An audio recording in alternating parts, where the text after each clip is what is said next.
Once hearts are corrupted, then you will get corruption appearing on the earth.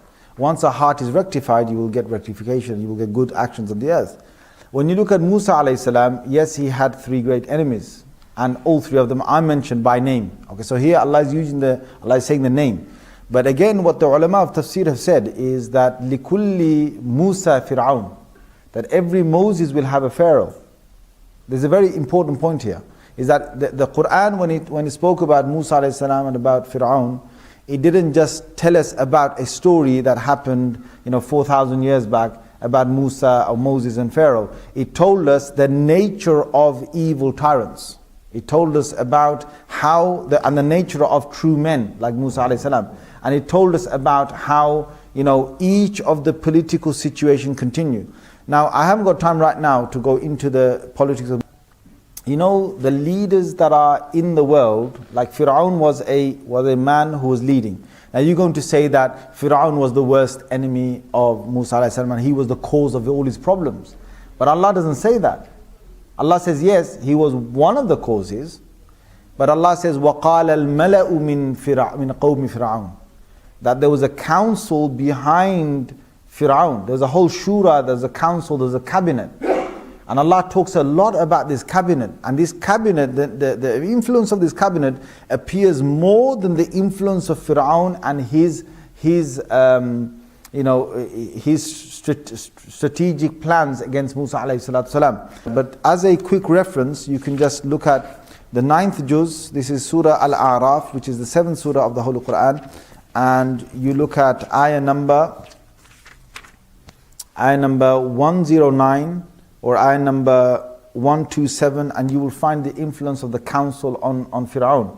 So what Allah is saying is that there's a larger party that has has an influence on the tyrant himself. So the tyrant, yes, he's a problem, but he's got a cabinet of about 9 people, whoever, however many people, and they have an influence. If you look at the story of Thamud, the story of Salih alayhi salam and Thamud, you will see Allah Azza wa Jalla, He says, وَكَانَ فِي قَوْمِ تِسْعَةُ رَهْطٍ يُفْسِدُونَ فِي الْأَرْضِ. Allah Azza wa Jalla again said there were 9 barons who were evil people who were influencing the entire nation. So there's 9, and Allah didn't mention their name, but He said there are 9 people in the background who are influencing whatever was going on in the time of Salih alayhi salam. So what I want to say to you is that you might look at a country's government and the president or the prime minister, and you might think, well, that's the person that's making this, and that's not true. That person is the mouth of these people, but the real brains of this person is a whole group of people.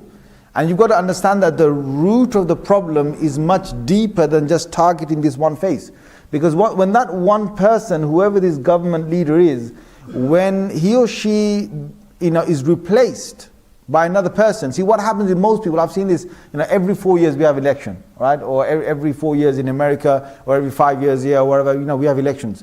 And then what happens is that, people say, oh yeah, this is the new leader, yeah, he's giving new promises, yeah, he's going to make a big change, yeah, let's vote for him, and whatever. And then they do that, and then this guy, they're fed up of the previous guy, they're fed up of him, and they know that he's an evil, this, that, blah, blah, blah, blah.